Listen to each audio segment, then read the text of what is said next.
C'est signé par le boss de fin de la sneaker. Pour moi, c'est le meilleur designer. C'est clair. C'est vraiment le meilleur designer de tous les temps pour moi. En plus de ça, on a eu, ça a été signé par.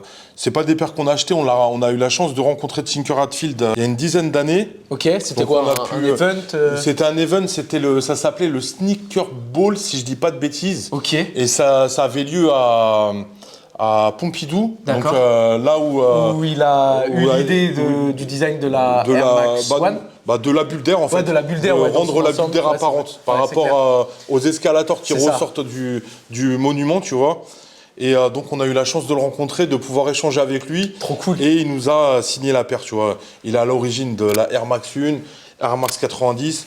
Même la Jordan 4. Et la 3 aussi, je crois. C'est incroyable, tu vois.